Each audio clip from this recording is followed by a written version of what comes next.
Hello and welcome to another episode of the Never a Straight Answer podcast, the podcast that aims to cover a wide range of topics from conspiracy theories to popular culture and news. I'm Gaz, and joining me in the studio today is my co-host, it's the birthday boy, Taylor. Yeah, good evening everybody. Good evening and happy birthday, bro. Cheers, bud. Yeah, Cheers. man, actually today. Yeah. Wish him a happy birthday. You got some nice messages today, actually, I did. didn't you? I thank you for all the nice messages I got sent. Excellent stuff. Yeah. It's mine next week. I don't want to really steal in your thunder, but yeah, it's mine next week. Yeah. Well, welcome back, new listeners and repeat offenders, and thank you for joining us for our 150th episode. Yeah. It's a double celebrations. It is, yeah. It's all the celebrations. We celebrate party time, man. We do. It's like that film, innit? But, 24-hour party people. Yeah. Well, I think these days we need it more now, don't we? All the stresses and strains that have been going through.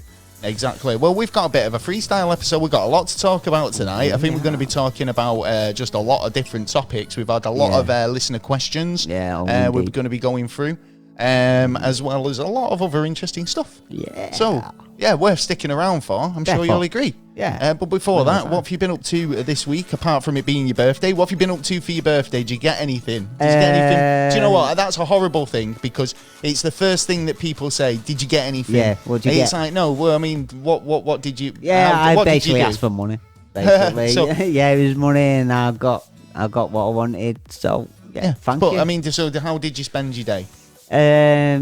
Just basically travelling around to people who I know, you know what I mean, and those who haven't visited for a while. Collecting your money? No, actually, I haven't got anything, but quite a lot of jam time at the minute. There's loads of traffic at the moment. Is there? Well, do you know what? It's almost like this, because they were talking about like these petrol prices, weren't they? And like, say, not petrol prices, but petrol shortages. Yeah. And there isn't any. Yeah, it's just it's a delivery. It's a delivery. It's a logistics issue. Yeah, more than it is a shortage issue. That's true. And people panic buying just means that there are shortages. Thanks to the media. I was talking to someone today, and they say, well, like, the garage, and they were saying like they'd sent 2 deliveries like that day. Yeah.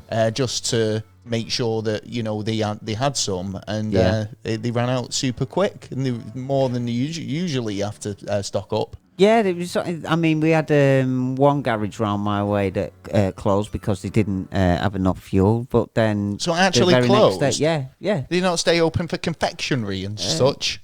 Nah, because fresheners. Nah, because most of their money would be in that. And I mean, the car park you could pull in and park up and go, right, I'm going for. I need a tin of dog food or whatever. Yeah, that's what I'm saying. Confectionery stuff, but it's for the like, pumps, there's other reasons closed. to be going to the garage. Yeah. But it's like, well, I just don't understand why people go into this panic buy mentality. It's the same with toilet roll at the beginning of the pandemic, pasta and toilet roll. Yeah, I think it's stupid, and it's scaremongering as it's well. Like, you know what?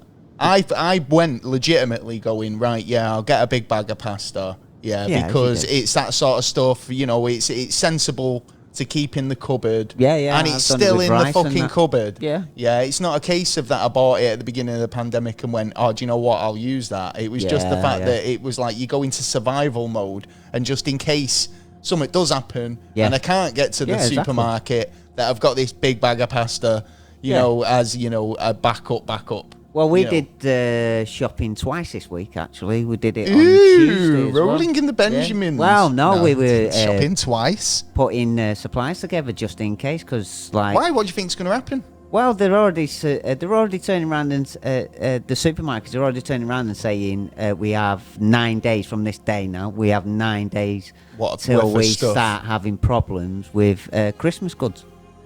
Oh, right. Well, it's not even Christmas yet. No. We've got ages. Yeah, but there's that much of an issue with the supply chain, and it's not just us. I mean, around the world. I see Boris Johnson doing like a Turkey initiative or something like that. Yeah, he's actually asked the Brazilian Prime Minister.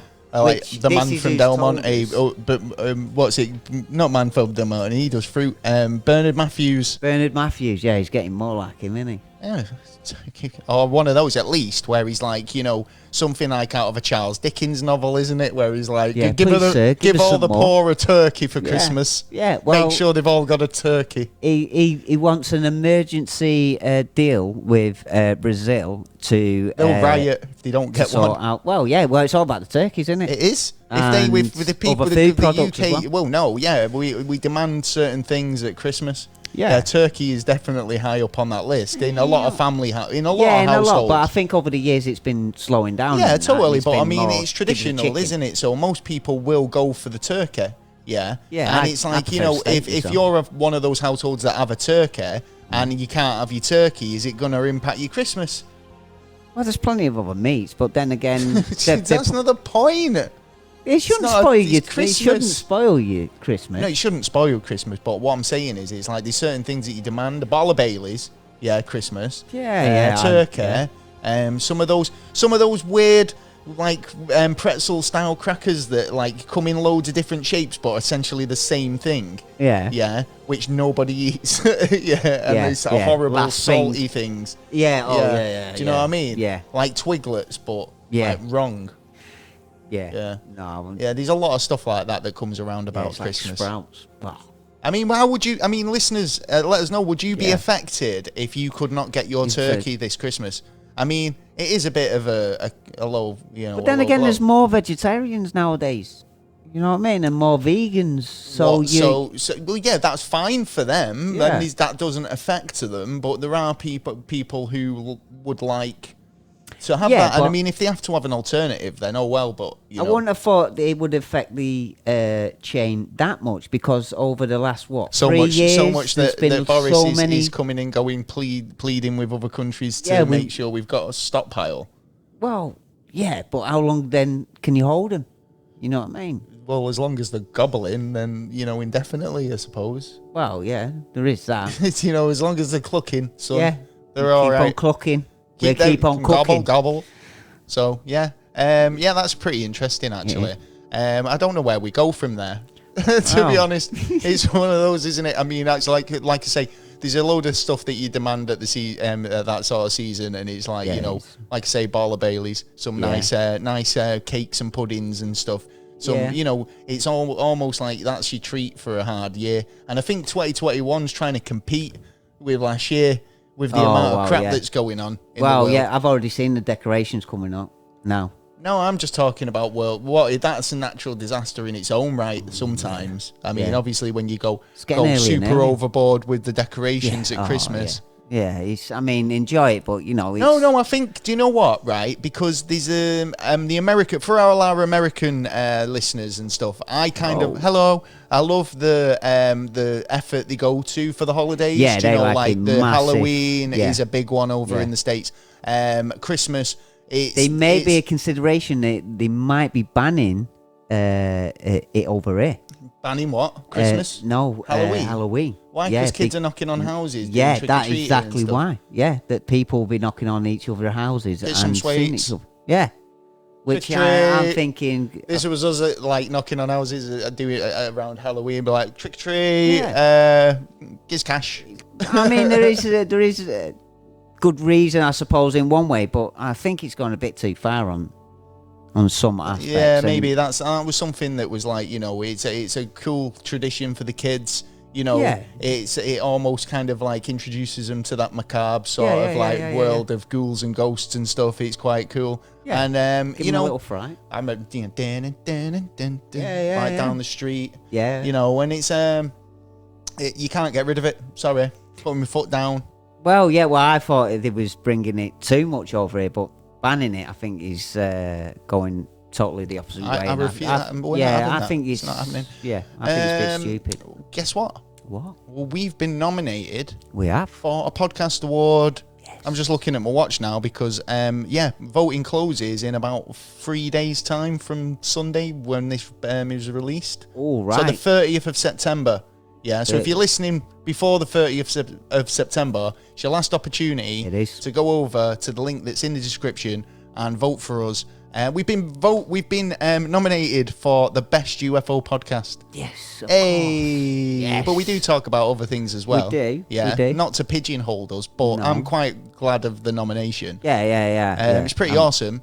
And if you can vote for us, it would be amazing. It really help us out. So appreciate. We've been nominated for a few now, though, haven't we? And it's like it's not won one yet. No. And they've all been like, can you vote for us, jobbies? Yeah. So we know that you're going to do it for us. We're going to do it this time. Need you to do it for us.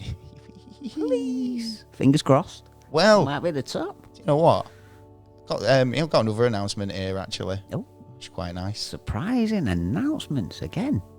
Yeah, well, I'm going to turn the old tunes down anyway. Because, we got a special message. We have. This episode is brought to you in part by Manscaped. It is. And here we go. We've got a little video to play you now. Hope you enjoy. During the month of October, the Never a Straight Answer podcast is brought to you by Manscaped. Manscaped is the best at men's below-the-waist grooming, keeping your plums fresh and fuzz-free.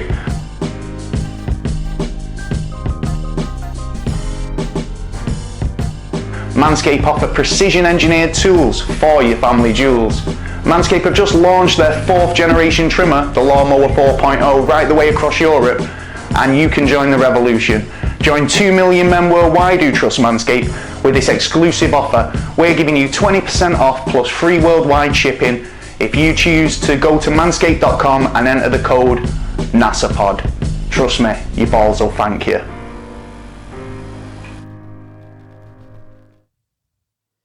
Oh, he was handsome, wasn't he? He was an handsome chap. What are you going to do? Manscaped, man. Yeah. Gotta say thank you to Manscaped for supporting us and getting involved with the show. We got sent some bits by Manscaped, and they've got the 4.0 mower coming out, and they've said give us an opportunity to test it out. Yeah. And what do you reckon? Yeah, I tested it out this evening. Hey. Yeah, so he's got gleaming balls down there. Well, as you'd like to say. Well, I think it's the first thing I noticed about it. I've got because this is me bag. This is me shed. Yes. Yeah, this is what they sent us over, right? And first thing I will say, it's really well designed. Yeah. Like it's almost like you can get in the shower, and you're Obi-Wan Kenobi. Yeah. It's got a built-in LED. And you're like using the force. You've got your lightsaber, you're off. Yeah, right. You got to watch when you're cutting down there. Now, one problem I had with my old razor, my old clipper type jobby like this, was it was battery. It weren't waterproof, which this is. Yes, and totally. It was the power supply failed on it, so you have to have it always plugged in. Yeah. So getting this, I was like, wicked. This is just like... Yeah, and the vibration straight away, on take it anywhere. Well, he's not too heavy, like you get some and it's like, bloody hell, it's like my hands moving. What's going on here? So, I mean, I've got to say, the quality of it's brilliant. Yeah. And like, what I really like about it is the fact that it's got... I like the It's size. not steel, is it? It's what would you call that? It's almost like... Plastically. No, it's like ceramic. It's a ceramic blade, isn't it? Yeah. So I think like it delivers a bit of a smoother shave. Definitely smooth. Yeah, so shadow of a doubt. I mean, obviously when you get like you're doing a bit of male grooming there, you get kind of nicks and like scuff. Don't we?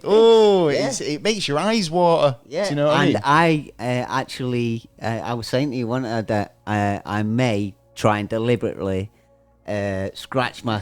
What you're going to do, like a bench test to see if you can if it's actually possible to nick yourself with this. Do it. Yeah. Just for a little bit, I'm not going to be a monster and cut the fucker off. You might not, because they claim to have a cutting-edge ceramic blade that reduces grooming accidents, and it's got a safe skin technology. Yeah. So it's space age. Obviously, like I said, it's got this torch LED, which is like 4,000K LED. That's pretty impressive.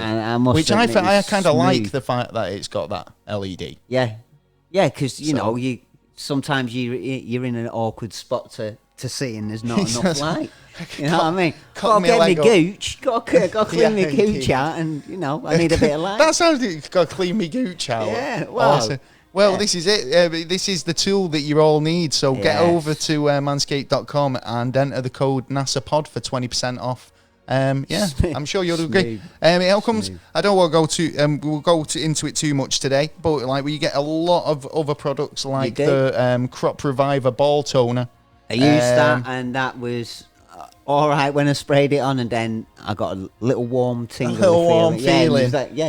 Nice little snuggie. The ball deodorant, which I actually use, I think that's really cool because like I do a lot of cycling as well, so you do get a bit get sweaty, monster air every now and monster again. And that's been bob on. That's been bob on. So get over to Manscaped. Yeah, it's working for us. So if it works for us, it must work for you. Works for us all, doesn't it? Yeah. We'll move on with the show. Yeah. So, what was I going to say? We were going to talk about a lot of different stuff, but like I say, it is our 150th episode. It is. Yeah, which I think is a pretty decent achievement. Yeah, it's a good achievement. Yeah. Yeah. You know what? I thought when we started the show, we'll see how far we can get. Yeah. I did hope to get over the hundreds. Yeah. Now we're heading towards 200 episodes. Where do you think? What are your thoughts? Well, I think we can hit the. I do believe that we will. To be honest, like I say, we try to get a lot of topic ideas. We brainstorm topic ideas, and we try and get them all listed down. So we try to have a good selection of stuff. Yeah, we're always having meetings about trying to try and get more quality for you lot. So as well, guests. We've had a lot of guests. Who's been your favourite guest?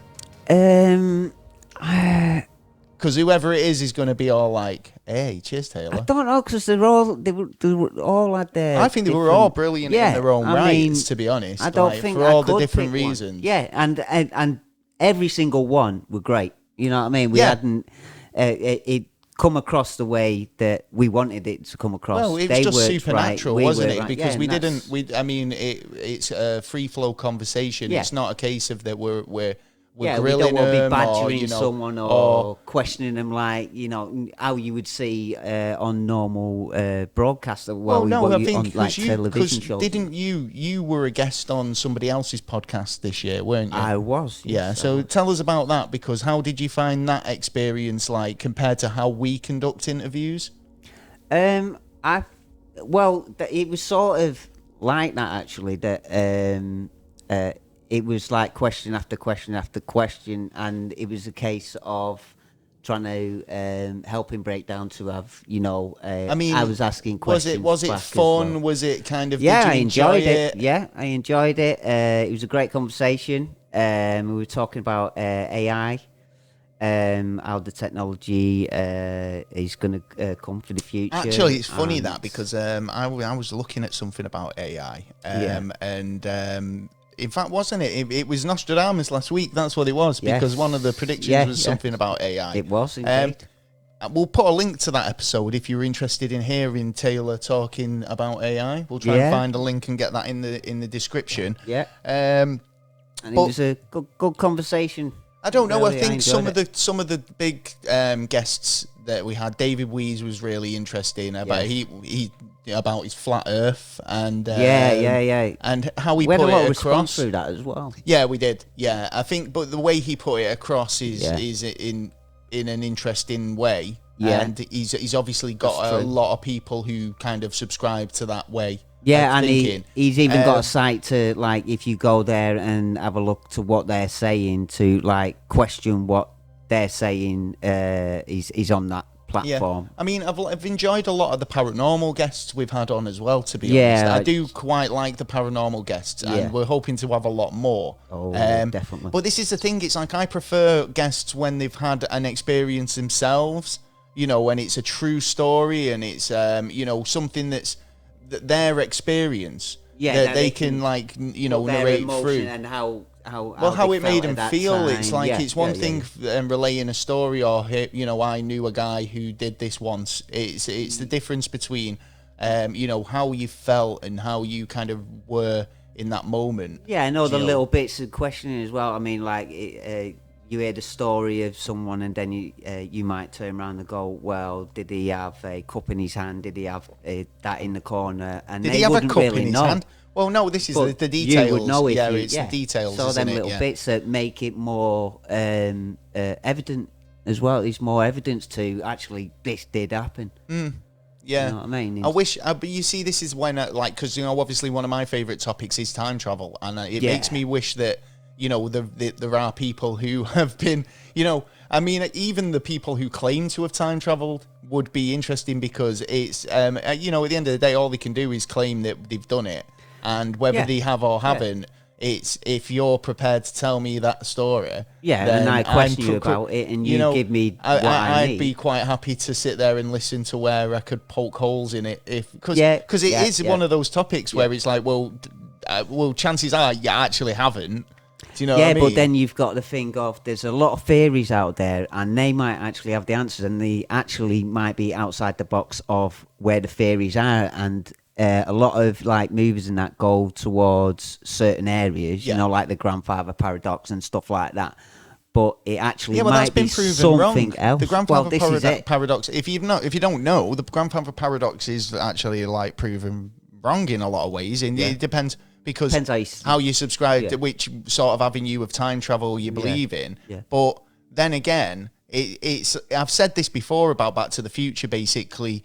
In the first movie, they work on the basis of causality. Right? Yeah. So if he goes back and changes something, it's cause and effect, and it changes something in the future. Yeah. But then in the second movie, they go into branch timelines. It's almost like, well, there's been... much like the Marvel stuff's going down now, there was an event, a Nexus event, that occurred when Biff stole the almanac and creates a divergent timeline, right? Yeah. So Back to the Future is great, my favourite time travel movie of all time, right? But it's almost like in the two movies, they go from believing in one method of time travel and one physics belief in time travel to another. You know what I mean? Yeah. And it's almost like, well, which one do you believe in? Yeah, because you're breaking the rules on every time we see you. Is it the causality effect, or is it a branch timeline where you can change one thing and then the future's a different future? But again, that's causality again, isn't it? Because it's a cause and effect. He changed something which then caused something to change in the future. Yeah. If you do change something in the past, it will hit something in the future. I know, but it's kind of it's in your timeline. Yeah, exactly. This is the thing. Now, the idea of the grandfather paradox was like, you couldn't go back in time and kill your grandfather, because then he'd never be able to sire your father. And you'd never be born, meaning you couldn't have gone back in time in the first place to kill your grandfather. Yeah, so it's actually a so dead it's end. A paradox, right? But modern thinking is believes that you could totally do that. You could go back in time, kill your grandfather, and then perfectly live perfectly happily, go back to your own time, and chances are your grandfather's still alive. You've killed somebody else's grandfather in a different timeline. Do you know what I mean? So there'll be a version of you sad that his grandfather's died, but it ain't you. Because that's the future. It's like when you travel forward. Future, isn't it? Yeah, but when you travel forward, it's not that you're going into the past. It's still your timeline going forward. It's your future. Do you know what I mean? Yeah. Even though you're going into the past, you're still living in the present and traveling into the future. Yeah. The events that happen along the way are they're just events. Do you know in what order they occur in is again just events occurring in random order. Yeah. But you're going forward in time, and like I say, you could kill your grandfather in that timeline, and then travel back to your own timeline and. Everything's perfectly the same, but there could be a parallel timeline. Yeah, so you're affecting another timeline instead of your own, realistically. Potentially, yeah. But then... it's confusing, isn't it? But then, thinking about it, that, like, as time's gone by, it seemed... I'm ticking it.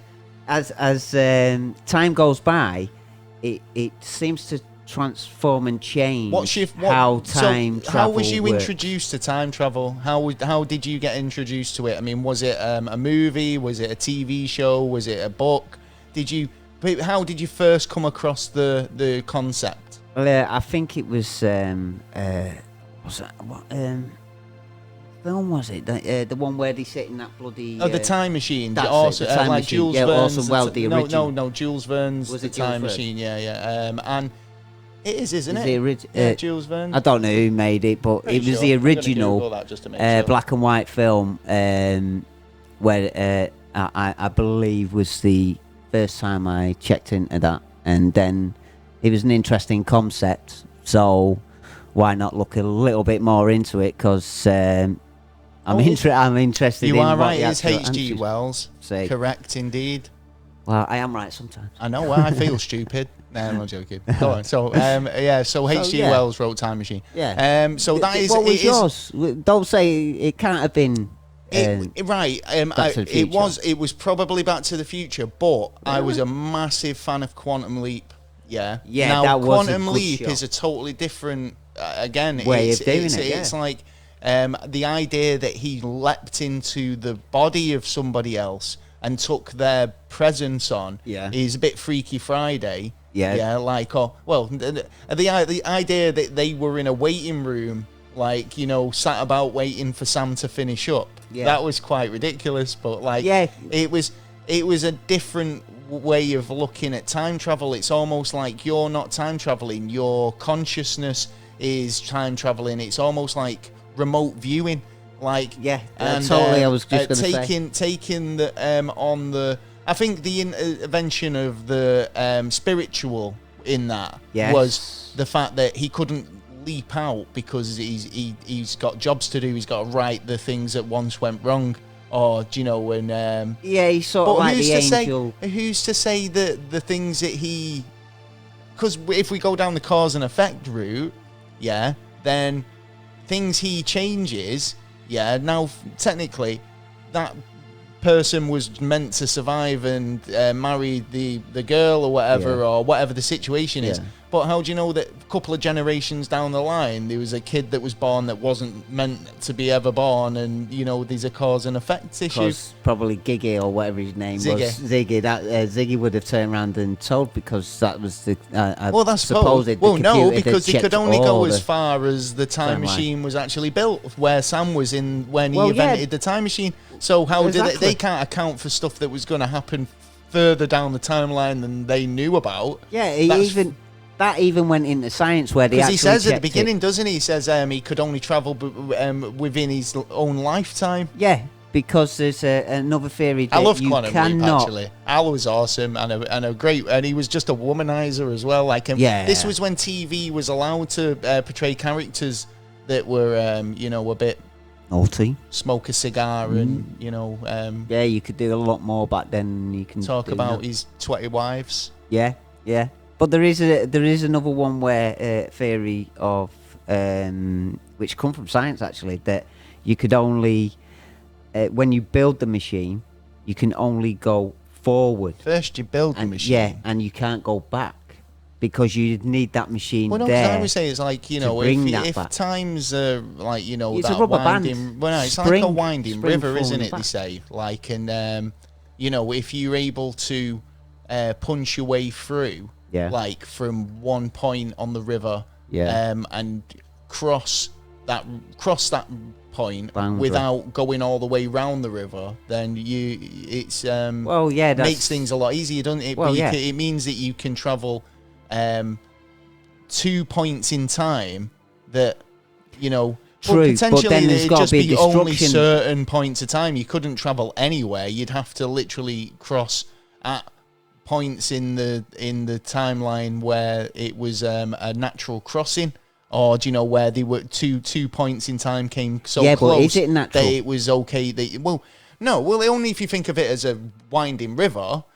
So and this is how it's been described, where you could so say it's the the East End of London, the EastEnders logos coming in, and you've got the Thames, right? Yeah. So imagine all those different wines and stuff on the Thames, and there's a point where one bit of the Thames almost touches the other bit of Thames, but there's a little sliver of land in the middle. Now that'd be a perfect crossing point because there's less distance. Yeah. So if you could punch your way through, so you've got an island to get on. That point there was this year, and you punched through, and it was like 2026. Yeah. Just because you've missed out that 5-year bend. Yeah, but surely there's got to be some kind of interruption to get to that little island before you get to the other side. Of course, there's got to be some kind of... You've got to punch your way through. There's going to be like a void space or a no man's land or something. Which may have an after effect of where we are now, if you think about it. Well, how do you mean? Well, you're disrupting something that we may not be not allowed to do, but we bypass it and destroy it a little. Yeah, like if you make a hole in space, of course, but it's going to have an effect. Where science comes into it and working out how to safely create wormholes or being able to cross from point to point without disrupting anything important. Otherwise, it's like, what's the point? It's like, oh, right, yeah, we've invented this, but yeah, it could destroy all humanity and the world as we know it. Well, there's a lot of work at the minute. Don't switch that on then. On looking at wormholes because because of the time travel thing as well. And of course. Well, I was saying about the LHC definitely doing time travel stuff. Yeah. Yeah. It's like if I worked there and it was like. You hear all the conspiracy theories that's what they're doing. They're doing some time travel research quiet lately, or whatever. I'll tell you that. Yeah, well, they closed down for a bit for but they reopened not that long ago, and then nobody says dark. anything. Yeah. But like, if they're doing research, if there's got to be one scientist in there who goes, "Are we doing time travel research? If not, why not?"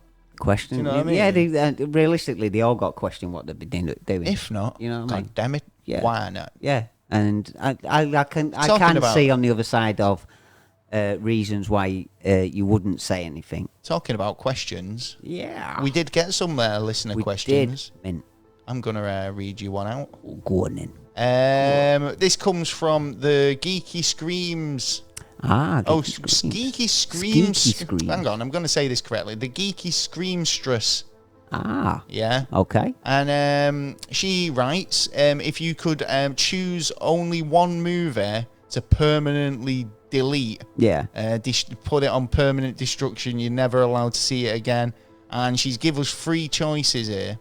She said The Labyrinth, The Princess Bride, or Monty Python and the Holy Grail. The Princess Bride. And what would we choose? There's no choice. There's no other choice, is there? Exactly. You killed my father, prepare to die. And I've never seen it. You never seen The Princess? It's swashbuckling and that. It's all like Zorro type shit. See, still kind of. Still not. It's a bit kind of like musketeers / swashbuckling and all that. Well, if I come across it, I know to avoid it. But The Labyrinth was just fucking amazing. Yeah. You can't ever, it's got everything, hasn't it? Yeah. You remind me of the babe. What babe? Babe with the power. What power? Power. The stars out of it as well. You do. What? It was a good film. Me the babe. It was a good film. Do you know what was I used to love? The creepy fucking devils. Where it's like, hey, don't lose your head. That was the actually kind of like scared me a little bit as a kid. It was like, because they were going to fucking take her head off. Well, trying to pull her head off. Yeah. Do you know what I mean? And I'm like, well, that's trying to steal her head. Don't do that. It was like, I was a child. And, David Bowie's codpiece is enough to scare any kid. But his singing was brilliant. Brilliant. Do you know that like a lot of David Bowie wrote a few of the tunes on that? Yeah. But there was a couple that he didn't. Yeah. And it was the what was it? As the World Falls Down was probably one of his nicer tracks on the album. Didn't write it. Didn't he? No, it was a great tune as well. One of my faves. See.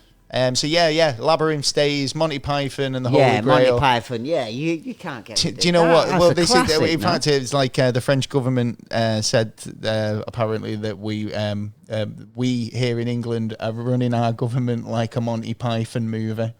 I wish we were. It's like, hey, you French. Oh, at least we'd be running them instead of them running us. We're looking for a grill. We already got one. Yeah. They said they've already got one. A mint film. It's absolute classic, man. Yeah, you couldn't get rid of that. Can't get rid of that. No. So, I've got to say, actually, do you know we put an episode out last week? We did. Yeah, and it was Nostradamus's bloody predictions and prophecies for 2022. Yeah. Yeah, and there was a lot of kind of like doom and gloom, and he was known as the prophet of doom. Yeah, and prophet of gloom. Yeah. And someone's got to be. we posted on the Sunday. We did.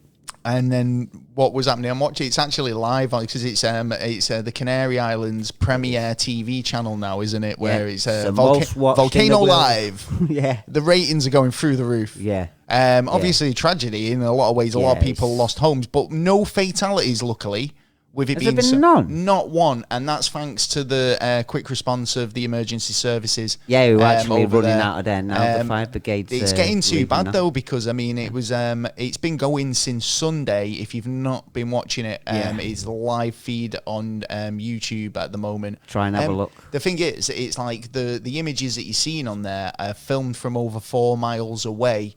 Nobody can get close to the thing, and it's been active all week. And they say it could go on for months. Yeah, the last it's one pretty was intense stuff. 50 years ago, and that only went for 3 weeks. Well, but there was hardly any lava flow in the sense that some volcanoes can like erupt, and it's just a bit. You get a bit of an eruption and then it calms down. And even though it's active for that 3 weeks, it's not really spewing or, causing that much damage. Whereas it's literally just ripped through the landscape. But, so, there was one surreal image I saw where there was one house in the middle of the lava field and the lava had gone round it. And it was like, You lucky get. Lucky Well, get. how lucky is he? He's like literally just lives on a lava pit now. Yeah, but they'd be more fertile land now.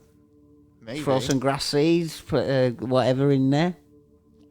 Could be a lot of gold. I mean, they could find now that once they get back into the land, that all this lava they've been throwing out has been precious metal. They could be finding gold nuggets. They can, Los Palmos could be like a gold rush. Yeah. Everyone would be wanting to go there. Digging up volcanic ash, trying to find chunks of gold. You never know. Yes. But then the Monday, earthquakes in Australia. I know. 6.0 earthquake. Yeah. They didn't expect that, and it was like no. I don't think anyone does. So it's one of them, isn't it? It's like I got up on the Tuesday, Wednesday, and I was like expecting to see something else. Something else happening. It's almost like they're trying to. Every day there's a disaster. This year's trying to overtake. Overtake last year as a fuck up. Yeah, you know what I mean? Totally. But I must admit, it does look beautiful though. It does look beautiful. What does? It's mesmerising, isn't it? Like I say, it's on YouTube 24 hour a day. Yesterday was like particularly bad because it was super volatile, and more magma chambers have been erupting. So it'll be like a massive explosion. And one of the amazing things when it first erupted was you can actually see the shockwave coming from the mountain, and it's just unbelievable, isn't it? It's nature. It's absolute. Would you say worst or best? Destructive. It's almost, these are the forces of nature that you just can't stop. It's like you can't do anything about it. It's just the equalizer. Nature coming and saying, right, I'm having this all back. I know you built a swimming pool, but it's gone. Well, I don't care. I'm taking it back. I know. It's mine and mine alone. Well, I'm glad there's actually been no injuries and no fatalities anyway there. And like I say, that's been for the grace of the guys out there doing the work. Then we need it. We need eruptions, and eruptions happen every day. To like, if you don't, then we're just going to be one ball. No, but I mean, do you know we did an episode on volcanoes, didn't we? We did an episode on like what would happen if Yellowstone erupted. And you know what? It's been making me think: is it due? Is it gonna do something? I hope it doesn't. Over the last couple of years, it has been getting more. There's been more little earthquakes and stuff like that that's been going on. Oh my God! Yeah, right. If an earthquake would have happened when I was a kid. Yeah, that had been like, wow, an earthquake. That had been major news. Yeah, it's been so little disasters in that respect. I mean, there's been a few, but it's like you say, it's like they were happening 50 years ago. You know, so in my lifetime, there's been very few. And now all of a sudden, in the space of a couple of years, it's like literally one every other week. Yeah, and it you know, we have a forest fires. Biblical. It is, isn't it? Biblical. Yeah. And we have had what they've said in the Bible. In terms of climate change, it is. I'm not disputing that the climate is changing, but is it a case of, you know, its own natural cycle? Is it doing its own thing? You know, it's like mostly. I'm not saying we've not affected it. Yeah, we have affected it in a certain degree, but I don't think as much. You said something about like the carbon emissions and stuff like that. I mean, like when volcanoes are going off. Yeah, it's building up the carbon more. Of course it is. Yeah. So it's like it's only the carbon that like the stats come up. That it's only the carbon that's gone up. Everything else is as normal as it has been as far as they're aware, and it's just that there's far too much carbon out. But we have volcanoes going off every single day, like I said. But we also have thunderstorms in certain areas that are on 24 hours a day, and that helps our ozone. You know what I mean? So there's different effects around the world. But then you've got to also consider the thing of the solar system. Scientists have told that solar system is warmed up, and all the planets had tilted 6 degrees for some. Yeah, but we've been on we're on a tilt, aren't we? We're like 23 degrees the Earth, and you know, it's like we've been on that since the last. How can it? Because we've always been on the 23 degrees. So I mean, obviously, if you go in miles, this is the thing that was like I always come back to with flat earthers, because it was like, you know, the scale of things like that. Because you know, a few miles in the scheme of the Earth, or like the scale of the Earth, might not be that much of a degree. It's like, you know, a sliver of a degree.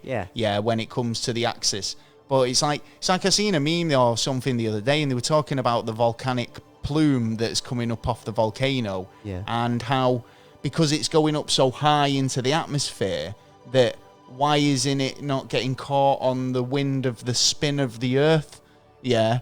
And they're using that as proof that the Earth's flat, right? Because obviously, if we were spinning at 1 million miles an hour, then it would. The smoke could get to a point where it'd get affected by that speed. But you're taking into you think that like these volcanoes, like, you know, quite large, that it's going to have that effect. It's not. I mean, the Earth's massive. It's like having a pimple on your nose. It's like the Earth feed the sun. The sun is absolutely massive, and we could fit like what did we work out? I think it was it's all about scale. I think it's like, you know, the fact that you know, we're getting more space tourism now, and I think like we're gonna, especially now they're going a bit further out.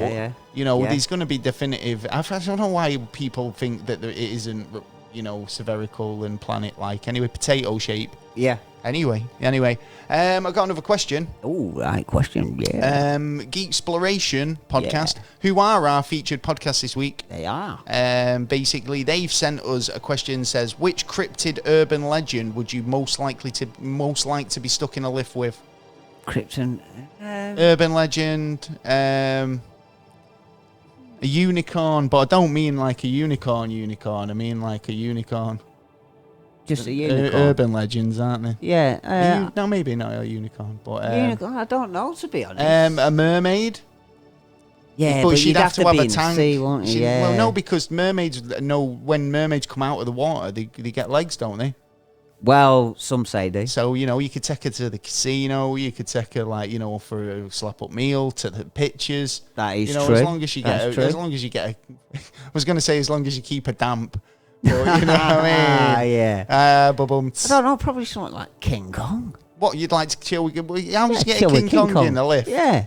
Well, Maximum it's going to be a big occupancy. lift, isn't it? Needs to be. No, yeah, it Up will the have to Empire be. State Building. Yeah. Yeah, you know, Yeah. go to the top. Yeah, mermaid for me. I'll have a Yeah, mermaid. I don't know. I might have to think some more on that and bring you. Well, we'll ask you again. We'll ask you again in a little bit. Yeah, because there's a lot out there. You know what I mean? There's a Mothman. There's vampire. I I don't want to. don't I wanna don't want hang around to with be. a That's what I'm Mothman. saying. I don't want to be in a lift with anything that's gonna eat me. It's like confined Yeah, spaces that's and all true. that stuff. a little man with a pot of gold. Yeah. Do you know what we were talking about Yeah. this earlier? When we remember supermarkets or stores when you'd go into a store and like they'd play rip-off songs. Yeah. Like, did, and it was yes. like they couldn't afford or be weren't were making willing enough to money. pay for the copyright license or whatever, so they'd like get some sort of like, well, surely asking, paying some no-name singer to record a rendition of Cotton Eye Joe, right, for their store listeners, right, would cost more than the rights to use the song. Yeah, possibly. Yeah. I don't get that. Yeah. Does if anyone else remembers that? Because I thought that was strange. Might be on the length of time now as well. And if it's for a company, it'd be shared. Well, depending how many companies, you might have 32, so it's got to go in 32 of them. So it's going to cost in with more. A rendition of "Killing Me Softly" Yeah, or whatever. I don't know. It's just weird. Yeah. business. I think that was a conspiracy. It was like, how can you, how can you get away with ripping off some people's music, just doing a rendition of it and playing it on your store radio? That was weird. Yeah, well, they got away with it. Yeah. For so long, you carry on, don't you? They do indeed. So, Do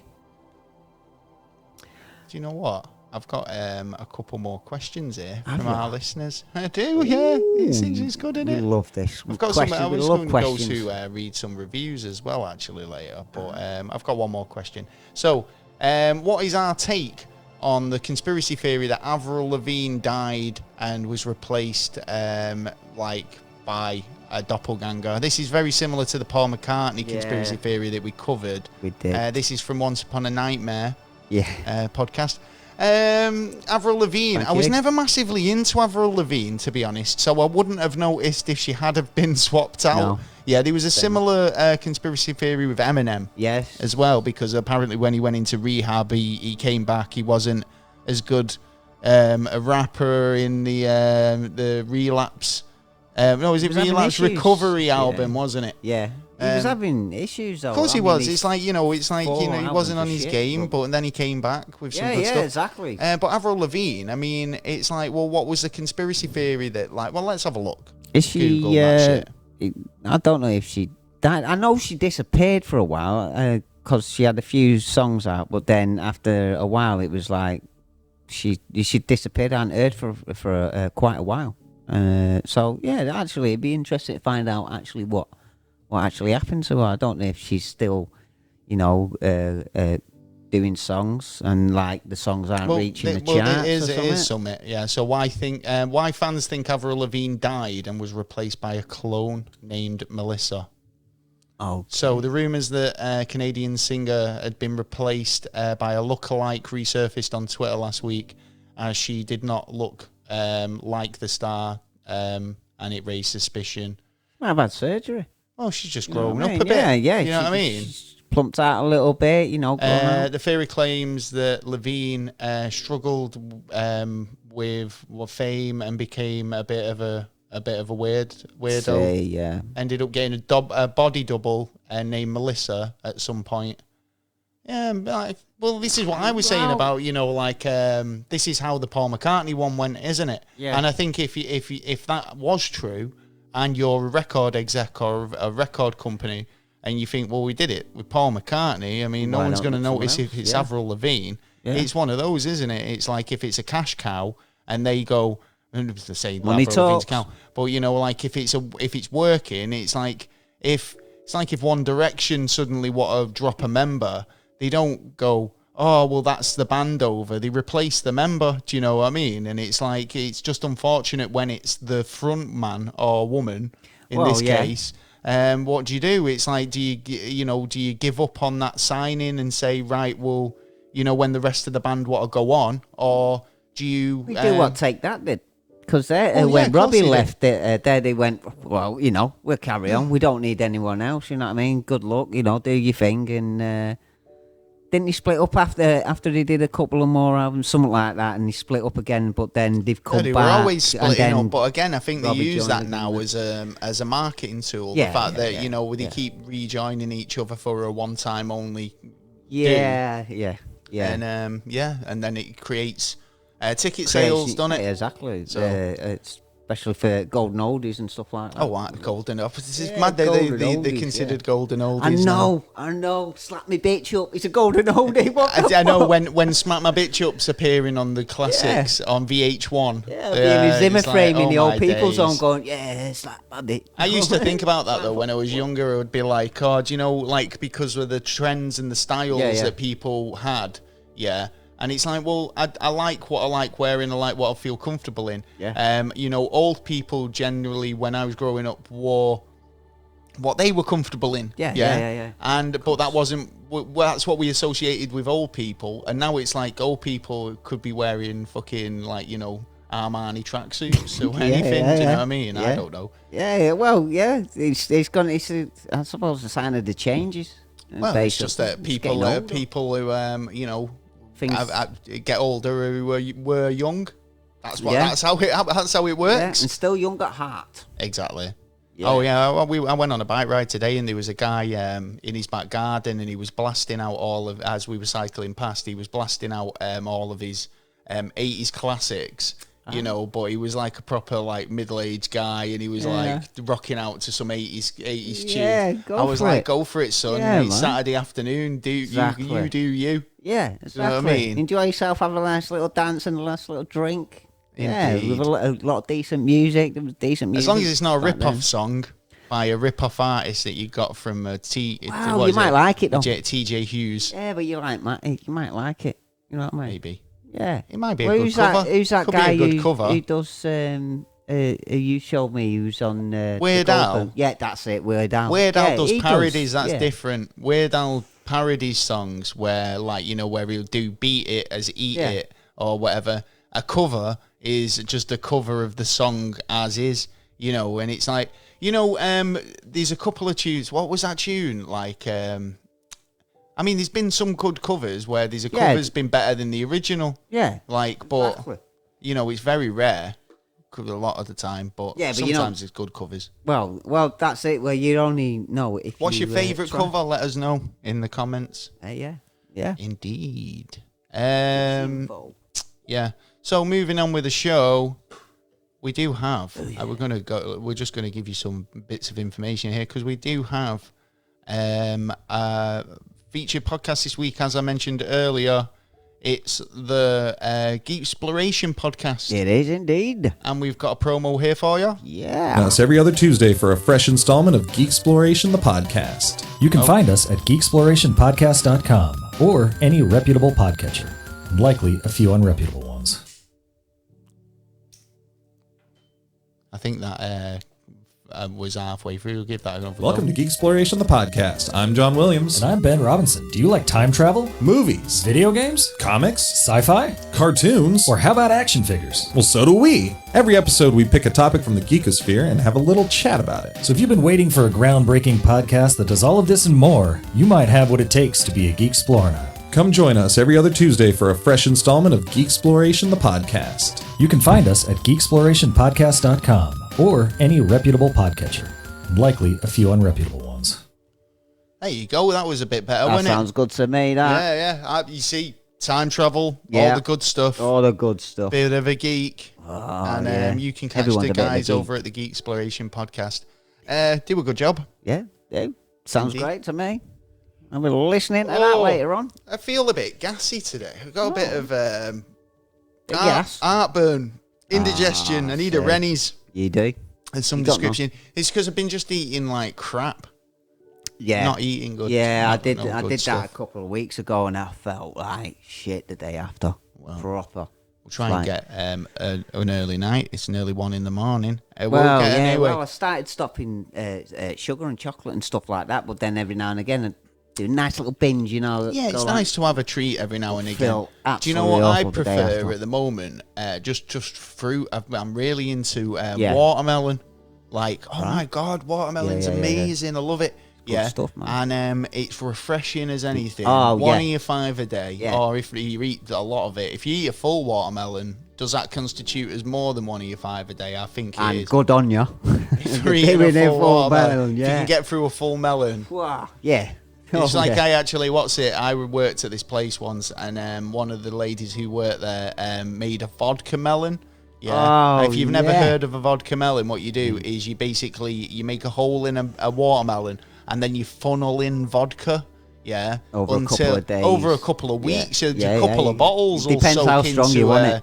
It soaks into the melon. Yeah. And then when you cut it, it is like you'll be pissed in minutes. Yeah. It is lit. I had she brought this into work anyway, and we were having a bit of a celebration of some description. And she said just have one slice. Yeah, but I think I ate about half the melon. And I was you must have been out of your tree. They sent me home. I'm not surprised. I'm surprised you could stand up. Oh, I'm a bad boy. Bad influence. Half a melon. I'll be on my ass after a quarter.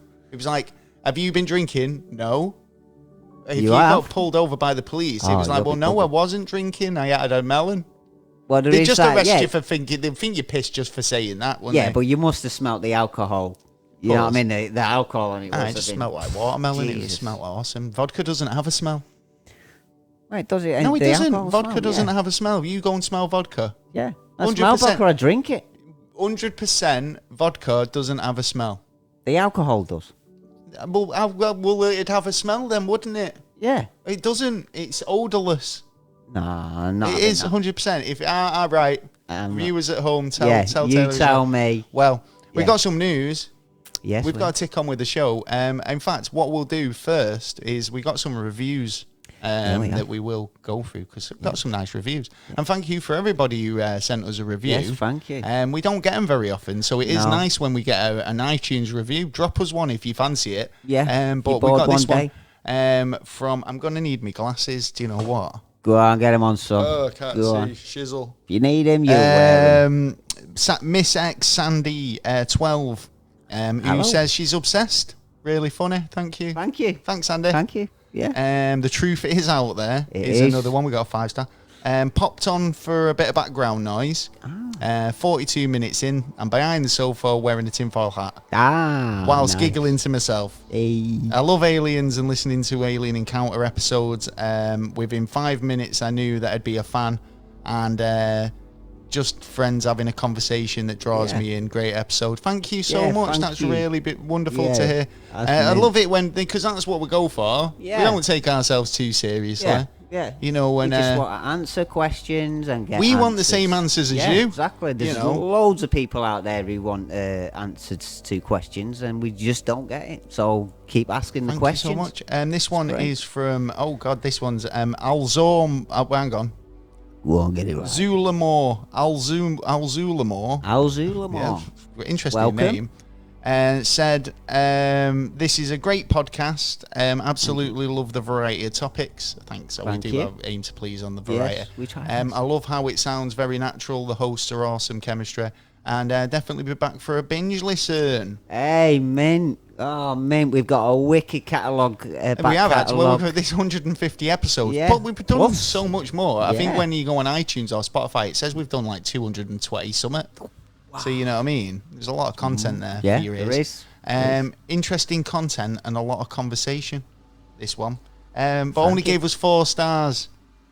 Hey, 4 stars is better than one. Better than one. Yeah, these guys do a great job talking about different sides and showcasing various options about the interesting topics. It's certainly refreshing to hear hosts tend to just agree on things. So she's saying that she likes that we have a bit of we have our own opinions. Difference of opinions. Yeah. And we also take other people's opinions and we question the other people's She said there is only one critique. Yeah, there is a critique. Okay. Yeah. Right. So that you have to skip about 30 minutes before you get to the no, that's not true. No. I'd say 6 minutes. 6 to 10 minutes, I'd say was right? I'd believe that. Yeah, but not 30 minutes. No, it can't be 30 minutes. I don't buy that for a second. But thank you anyway for, we take all comments, and like if we believed that, then we would try and do something about it, but we don't believe in majority of our shows that we that comes all the way from Canada. We've got one awesome from Sarah Carter-Jones who says, love the show, great topics and host, very funny, subscribed. Yeah. I think we're doing a good job, and I think a lot of people. I believe I think we try to. Yeah. We do what we do, and if you like it, you like it. We do. We do appreciate you listening. We do. And we try and keep it as fresh as we can. Yeah, keep it entertained for you. We want you to kind of share the podcast as well and get it out there. We want more people to listen. Yeah. We keep getting I'm thinking, are we in the right, putting ourselves out to the right audience? Like in terms of. Yeah. Where we post the episodes. And, we realise we've got kind of a bit of a niche topic, bracket. And it needs, people need to be into it, I suppose. They've got to have an interest in stuff we talk about. True. So if you know somebody who's interested in conspiracy theories, aliens, and all the rest of it, recommend us to them because, we'd like to spread the word, and plus it helps us as well for the future, and to bring you other content as well. Yeah, because people suggest stuff to us as well, and having new listeners who kind of like might go, oh, I've noticed you've not done this topic or whatever. We are very kind of good at. If somebody suggests a topic, we will do it. We're very approachable in the sense that, if you want to get involved in any way. Even be a guest on here. If you've got something you've actually witnessed, or you've wrote a book, or something that you've actually done, not what someone else has done, but what you've done. Yeah, give us an email. You can get involved in other ways, like what's fucked up where you're from, and other segments that we do as well. So, like, we did the segment. I love that segment actually. Chain Connections. Yeah, Harriet was a absolute maniac. Star, yeah, she needs to go on game shows. Yeah. She'd smash it. She beat the eggheads. She was definitely top of the leaderboard. Yeah. But like I say, that'll be coming back at some point, but you can also get involved at the moment with what's fucked up where you're from. Yes. Tell us about what's going on in your area. And we know there is. And if there's any, horror stories, cryptids. Excuse me. Got hauntings, paranormal Please activity. Contact us. Or just high strangeness, get involved. Yeah. And tell us what's going on. Join the community. Indeed, you do. Yeah. So, as always, we take a look at the news. We do. And this week's no exception. No. We are going to do that around about now. It's the news! Oh, yeah! It's the news. We've scoured the World Wide Web to find you the best and ultimate news of the week. Some serious weird stuff going on. And we've tried to track it down as best we could. We have. What do you think's been going on? Well, we need drivers, 100,000 drivers in this country. What did they turn around and say that they're giving out, extended visas? Yes. Just if you can drive up a van. Yeah. But the thing is, they're having the same problem though. They've got no drivers. Yeah, exactly. But it all comes down to over the years, if agencies. you're looking for work at the moment and you're a driver, I think you probably do all right. Well, I don't know. It depends on the companies, because the companies need to put up the price. You literally go to the petrol companies. You go to BP and Shell. I'm sure they give you a good deal at the minute. All right, mate. I'm a lorry driver. Yeah. How many years experience? Gives a job. Yeah. Pretty sure they get it. They've even, for the license for the HGV, they've even actually cut a load of sections out of it, and you can move to like grade 1. Well, instead of like grade 2 first, you go straight up.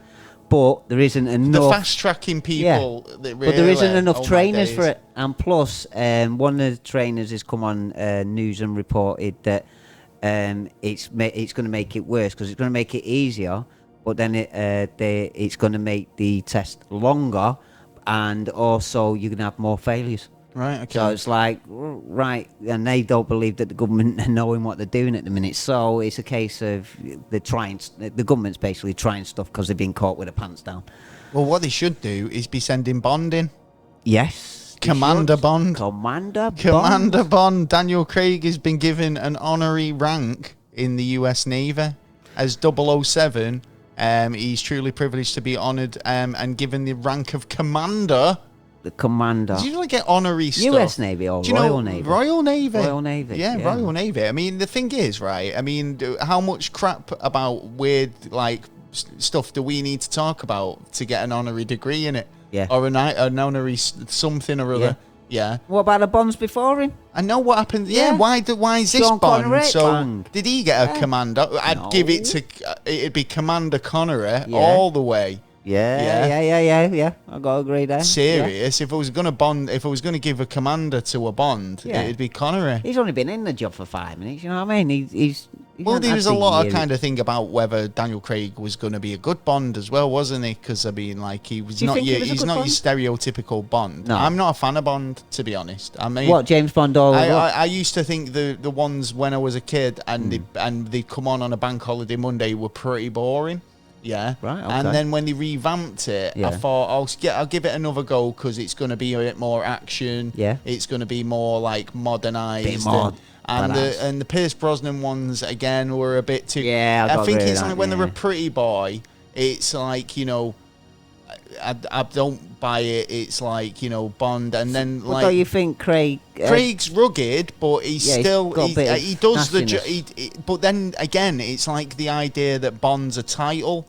Like, so, you know, if you're not James Bond, you're code name James Bond, if you like. So you could explain away the reason why there's been so many iterations of James Bond is because it's a title that he's been given. Like when you know, like M and Q, it's like, you know, they get that because he's been designated that as their, you know, and because it's so synonymous with, like, you know, success, missions being completed in a way that is like, you know, daring and dangerous, and he's like at the top of his field. A one-man assassin who's got a license to kill. Then you send that guy in, then it's like, you know, job done. So having the name Bond attached to your agent is a good move because it's like, you know, it's the guy who's been notoriously gone down in history as, you know, taking all these guys down. Yeah, it adds that element of fear or automatically because it's like, Bond's coming. I've heard about him. Shit. Do you know what I mean? It's not necessarily the Bond that guy met. You know, it's a different Bond. The other Bond might have died in action, but then the next guy's been given the title of Bond. True, but in another way, consider it as... But this guy's Commander Bond now, so he's just outranks him. Consider it as... think of it as like, you know, young children and stuff like that. We don't have as many, you know, proper heroes. Like, we used to have a generation of, like, growing up, and we had this star, you know, who... You know, role models. Yeah, role models, and we don't really have that much. Well, we do have role models, but we have quite a few idiot role models as well. Well, what do you mean? So, are you looking for like an action hero role model sort of thing? Well, if a kid's looking for you know, for more confidence and someone who can, you know, go out there and do stuff. I've got nothing against Daniel Craig. I think it might be a support for that kind of thing. Like I say, I mean, personally, I mean, I'm not I'm super invested in Bond, so it's like. There's always this argument about like, oh no, you know, and it's the same with Doctor Who. Yeah, it's exactly the same argument that you get with Doctor Who when they say they're going to replace him. You get a wish list of people who, you know, you'd like to see as Bond or like to see as Doctor Who, and Idris Elba keeps cropping up on both. Yeah, like, you know, and it's like, well, I think he'd make a quite good Bond. I'd like to see him as Bond. Yeah, do you know? I mean, it wouldn't bother me to see like a black guy playing Bond. Yeah, you know, it'd actually be quite refreshing. Yeah, you know, in a lot of ways, I think like it'd be a new spin on it, and especially if you're looking at it with that angle of it's a code name. Yeah, it's not the same guy. And I would look at it as like, I would want him to be Bond because of his acting ability, not because of his. He's the status. Yeah, I know, or whatever, because there he's was got always that an status argument because around it. well, he's got the fact that it was just going to be the first Black Bond. Bond. Yeah. There was loads in the papers when they first talked about it, and then it was all over the net. And it's like, because I think we can't what was the have guy this, who we played can't have Killmonger that. It's in the actor, not the person. Well, it's the ability what of was the it? The person. guy in the guy who plays Killmonger in Black Panther. Oh yeah. What's he called? I always forget his name, but he's a really good actor. He's Yeah. always in. He's been in quite a few things. I remember him in in Chronicle with Brilliant. Yeah. But I think based on that, I think he got offered Superman, right? And again, there was a bit of an uproar about you can't have a black actor playing Superman, and it's like, well, why not? Do you know, first of all, he's an alien. Nothing else. Yeah, right. Yeah. It's like, but then there's an argument to say that there's plenty of other powered characters in the DC universe who are actually black. Right. Yeah. So the fact that they could do those characters first, rather than making a white character black for the sake of doing it. Yeah. I mean, I wouldn't be against it if they did it, but again, it's like I do agree that there are actually characters in the DC universe that they could do adaptations of now, without, which would be great movies, if you like, great stories, and, wouldn't have been something new and fresh. And not just another Batman movie or another Superman movie or whatever. Totally. But also with that, it doesn't necessarily have to be a black actor either. It could be an Asian actor, or you know what I mean.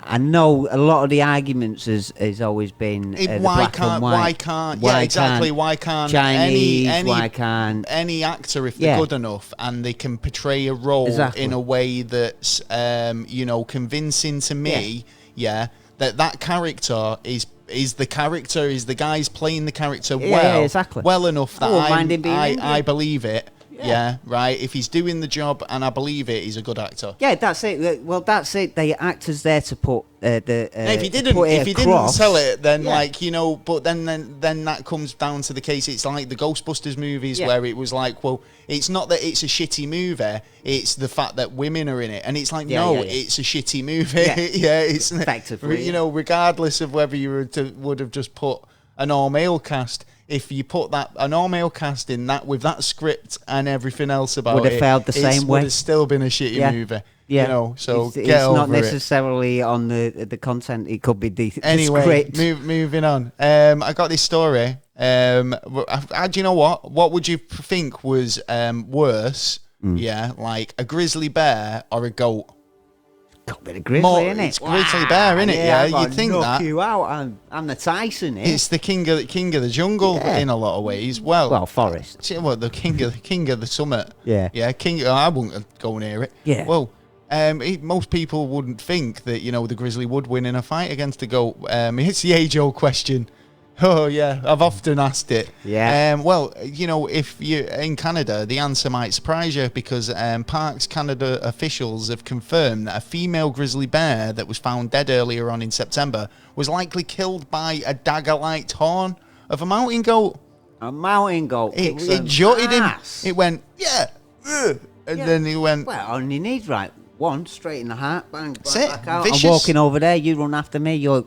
Wouldn't have expected that, would you? You wouldn't. No. But I bet it was like, fucking hell. I don't know how I got away with that. Every animal has the potential. Well, this is the fact, isn't it? Why do you think they have those horns on the top? Well, of yeah, exactly. It's the defence, and it might be, I don't know, a bit of for the ladies. I got big horns. I got the horn. Yeah, come over here. The devil's. Oh yeah, devil horns. Hell goats. Yeah. I'm an evil bastard. Fuck off. Get away from me. Yeah, it could be. Well, yeah, it's technically a little bit of it will be on the fret, like you were saying. Yeah, looking big, man. Yeah. So, have you got any news stories? I have on lightning. Lightning? Yeah, videos just appeared very frightening. from a car that actually shows lightning starting, and there's a UFO in it again. Another UFO. Yeah, I've seen these. Yeah, because they're like, are the do you think they're powering up or something?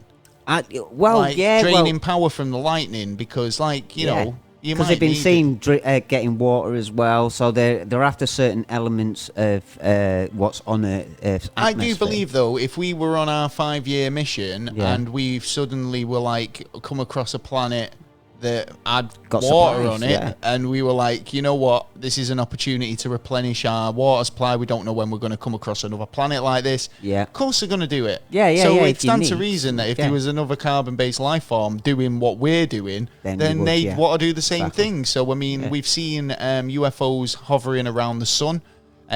What people have said are kind of drawing plasma energy. Yeah, massive. Could be doing the same thing from lightning.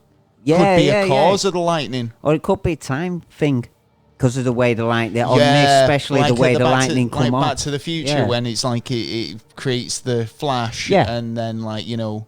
Yeah, because there was one a couple of years ago where it was at the top of a cloud, and underneath it was just come out lightning, and then it come back in, and it was like, that's amazing. Now, is it from the machine itself? Yeah. Or is it actually the harvesting atmosphere? normal lightning and from the atmosphere? Yeah, and it might be it might be one of the reasons that they possibly haven't come and sat down and spoke to us, because they don't want to interrupt us and they just want to come and use our environment, or maybe even fuck our environment up the way it is at the minute. Maybe that's the reason why everything's happening. But like you know, the aliens are doing it. But like, it's all the government. Interesting though. But the fact that that you said that's why they leave us alone. I think if they don't, I do believe that they probably already made contact. But whether they But the general public. Like I'm saying, why would you assume that if there was another intelligent species that they'd want to interact with us? Well, yeah.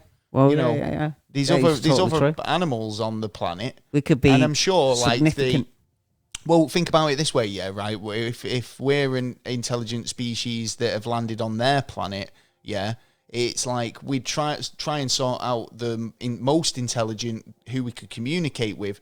But we'd be interested in all species on that planet because it's all alien to us. Well, to be honest, I think that as history has shown us that the more likely thing that we do is come across them and go, that's ours, we're going to have that, and they take it. Just because we can communicate doesn't mean that we're the most intelligent creature on the planet. So it's they could come down here and go, no, we're not here to talk to you. We're here to negotiate with the penguins. Yeah, well, look at the sea, 70% of the sea, and we know less than the scientists say 5%, but I think it's more like 1%. So it could be, alien spacecrafts harvesting energy. Just a suggestion, but open minds and all that. I'm open-minded to that sort of thing. I'm just trying to. I've got quite a few stories. There's been quite a lot of that. There's been this week as well. The new chancellor's coming up for Germany. There's a big election. Is there? Yeah. Because she's been there 16 years and she's seriously 16 years. It was Angela Merkel. Yeah. So someone new's coming in.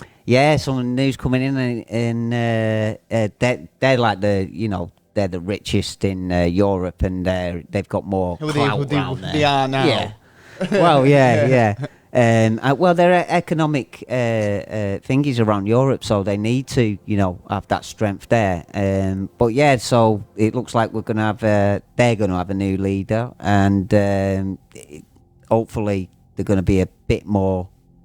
Hey, we're guys, friends. We're going to be a bit more friendly. Fucking you want to They're go. Demanding bloody money. Well, yeah. And then we need 80 billion. Yeah, but there's what for leaving the EU. We're paying them 40 billion for no reason. No reason apart from they asked it. That is a part of the agreement. You pay us 40 billion. So if I write and ask him, Boris Johnson, ask him quite nicely, and go, just wondering if you'd give up one of your 18 grand coffee tables so I can pay my rent. He talked to his missus, he ain't got the balls are in there. Any chance, you could do a car boot to raise some money for the less fortunate? Well, yeah. He's like, what you talking about? We're going to do a turkey. Yeah. I'm going to get you a turkey for Christmas. Yeah, but where's the stuffing? Where's the gravy? We've already been stuffed. Where's the potatoes? That stuffing's been and gone. Come, I think. I'm sure we'll get stuffed again at some point. So. Yeah, we always do. So, talking about talking about stuffing. This is a story about a toilet. I can't see the connection myself. No. This is a gadget that you won't want to live without. Right. Okay. I mean, smart toilets. Is it the smart toilet era? What's it going to do? Is it going to wipe my ass? Oh, probably. I'd expect it to. Are you ready to share your anal print with big tech? What? Is it going to do scans? It's going to scan you to make sure that it's you. It's going to scan my ass to see if it's me who's making a shit. Loo design's barely changed in 150 years until now. Well, no, because there was all them Japanese smart toilets, weren't they? And they were pretty smart, actually. They'd like flush. It's still going on now, I think. Flush and lift the seat up. Yeah, what more do you want? Music, what more do you want? Yeah, you could Bluetooth your tunes to it, so you could have some nice music while you were on the little loo. patterns, even goldfish within the. So, obviously, for the past 10 years, the Sonia Grego has been thinking about toilets, and more specifically, what we deposit in them. So I'm assuming now what they're going to do is analyse your shit. Yeah. What? So if we shit too much, we're going to get a fine? Well, it's going to look at your poo and see what you're probably lacking in deficiencies and whatnot, or what your body's rejecting and what your body's taking in, and it's going to analyse your stool, innit? But then that means that data is being collected. It knows what you're eating. I'm sure it's going to know. And it goes to the third party instead of your own doctors or your... Do you want that waste knowledge sharing with a third party? I mean, I'm not sure shitting I on do. one of them. No way smart shitting toilets. No.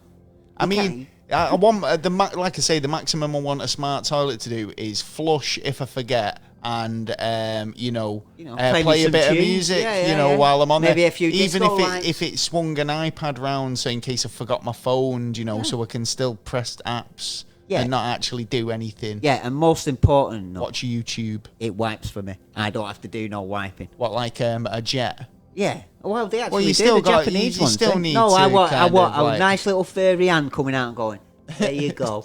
Clean, and then come back out and, double wipe, make sure I'm clean back there. Use a good Bring that out. triple ply paper. Yeah, you don't want any of this tracing paper rubbish. Nigel Benn sanding paper. Remember that stuff at school? It was literally tracing paper. Yeah. Yeah, it was horrible. That was to stop kids. Hanging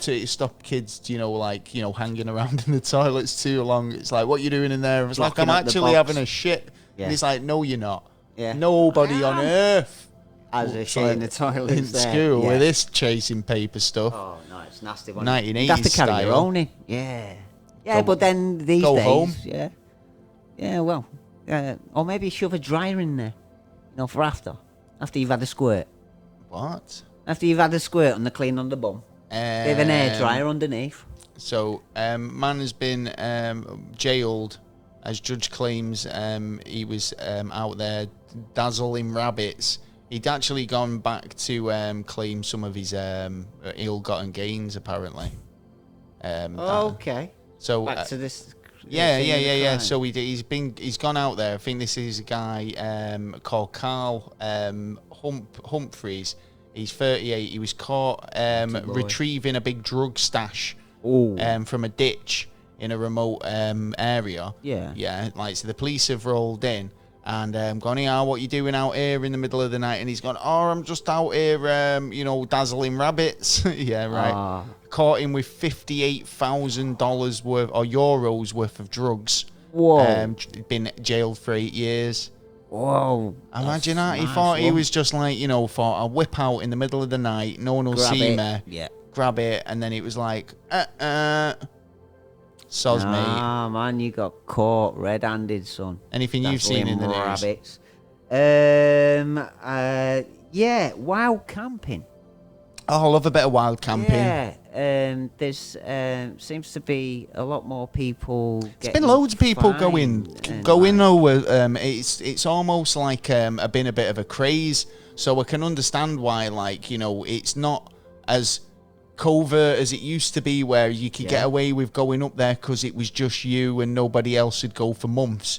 Yeah, but now you're getting one over there. We went wild camping, didn't we, not long ago, and it was about five or six other tents up, and we were in a really remote area, and I was like pretty kind of surprised there was that many people there. And it's like it's seriously getting like that all over the place, but they're doing a bit of a clamp down now because technically it is illegal. Yeah, and I mean, obviously, you're trespassing on landowners. But it's common farms law and stuff. It's not. These places in the south of England, private land. If you get caught on somebody's property, they can shoot you. Yeah, right. I know people go on about England not having guns and all the rest of it. They do. I mean, have you ever seen Hot Fuzz? And he goes like that. Everybody and the mum's packing around here. And he goes, who? And he goes, farmers. And who else? Farmers' mums. It's like, well, it's true. But it's like they do actually have the right. Don't. Because I saw the cutest thing, and I keep every time you mention foxes now, I keep You're thinking of that thinking this cute fox pup. So cute. Yeah. Anyway. So yeah, I mean, it's like if you're going wild camping, you need to watch where you're going wild camping because if you just think, I'll pitch up in that field, you could end up with a bit of buckshot up your ass. Well, do you know what I mean? Yeah, but it's one of them. I can't believe that they've gone down this path. I mean, I can see where you're coming from about how when we went camping, there was like nearly a village there. Yeah, it was like a little festival, Glastonbury. And we had people walking I've just through climbed a mountain to get here, and you're just here already. All right. Yeah, but like clamping down on it, wild camping, and finding people just to make the extra buck.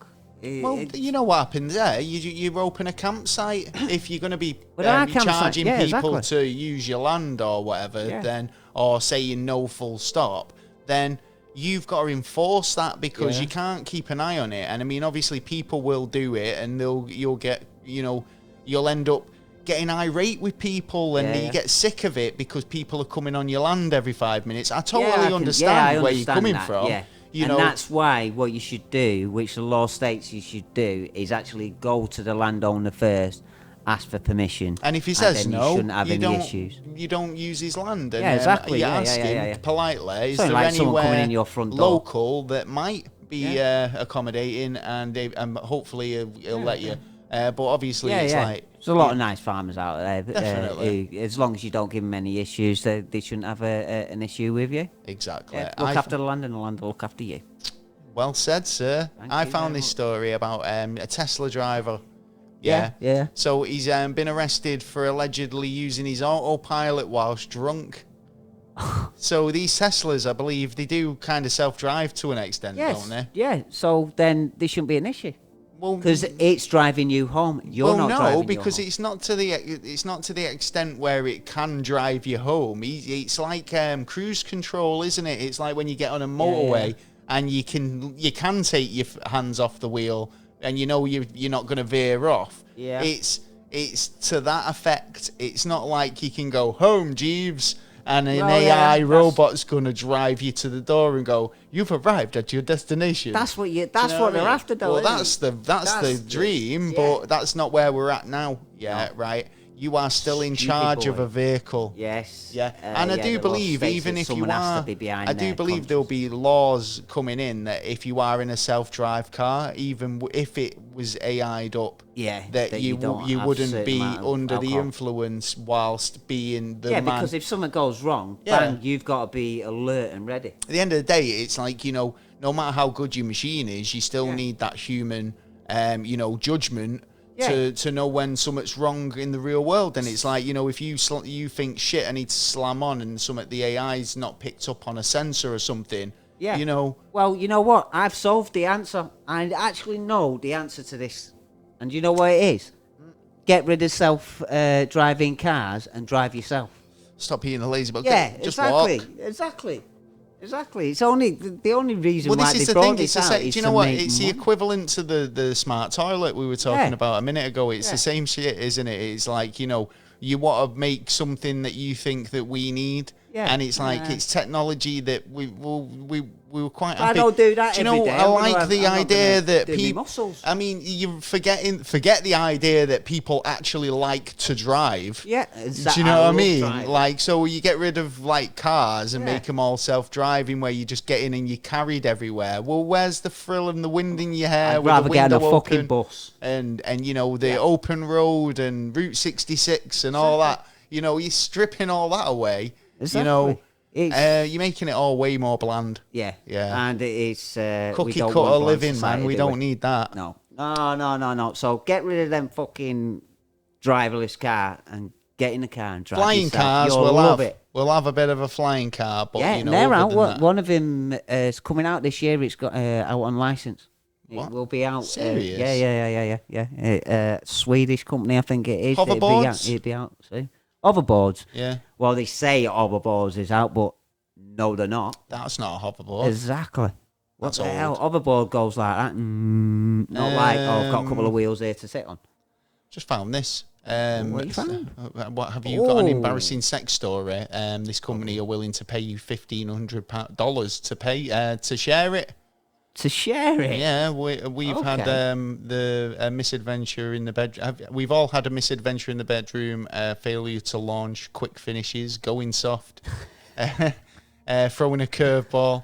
Ooh. And they'll pay to hear your thoughts and stories. Yes, I've grabbed those. Dr. Paul Thompson. All right. Check. So Google him. I'm pretty sure you'll find it. Requirements: you got to be 18 years or older. Yeah. Qualified there. Yeah, must be a US citizen.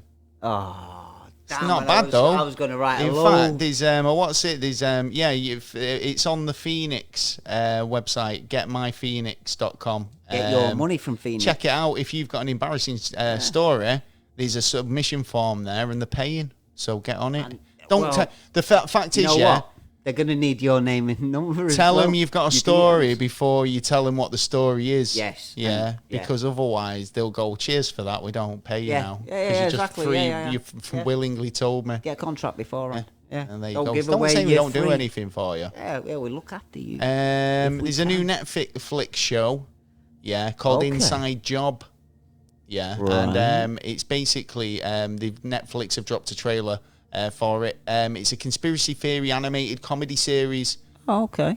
Which explores sort of conspiracy theories, I'm assuming, based around like an animated show. Called Inside Job makes me think that that's got a lot of 9/11 episodes or whatever. Or JFK, I'd be quite interested to check that out, actually. Yeah, I'm going to check it out. And I'm not really into series at the moment. I'm trying to learn more proper stuff instead of just watching a series. I love series. I've been watching Steve Martin and Martin Schultz's Only Murders in the Building, which is brilliant because it's about podcasting. I might give that a and go, they're starting up their own podcast, and it's really interesting, really funny because they keep bumping into people and going, "Oh, we've got a podcast," and they'll go, "Oh, we've got a podcast as well." You know, it just goes to show that everyone's got a podcast these days.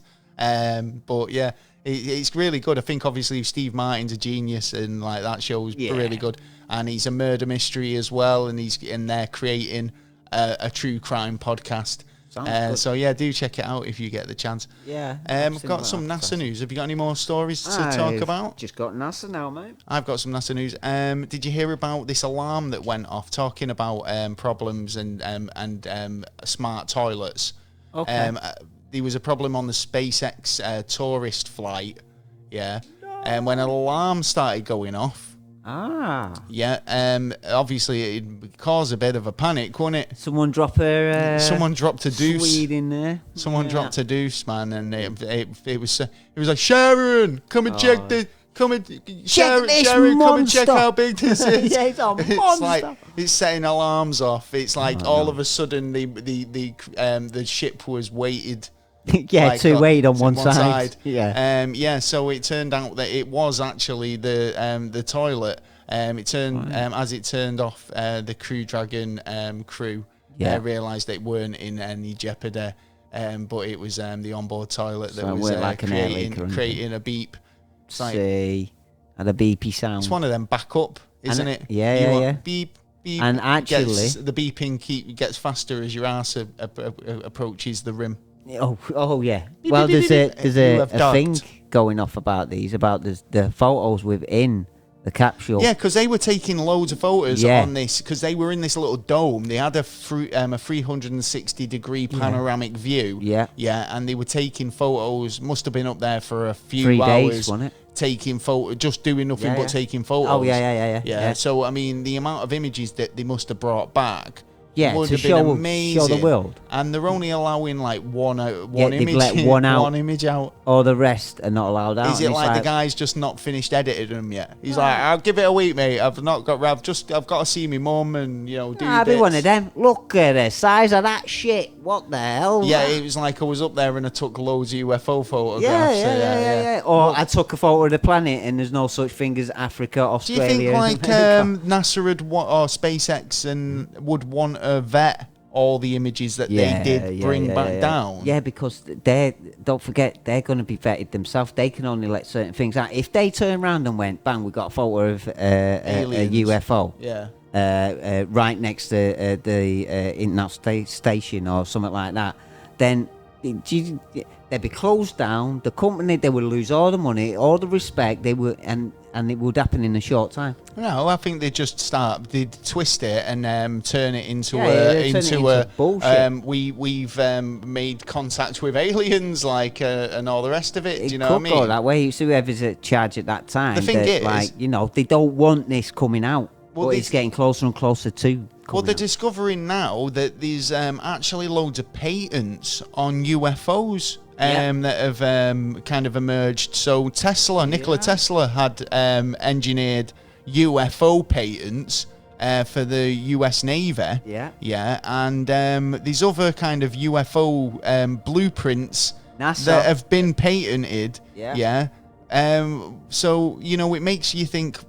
Are these guys just like backyard scientists? Are the things that we're seeing in the skies just prototypes that we're not privy enough to know or understand yet?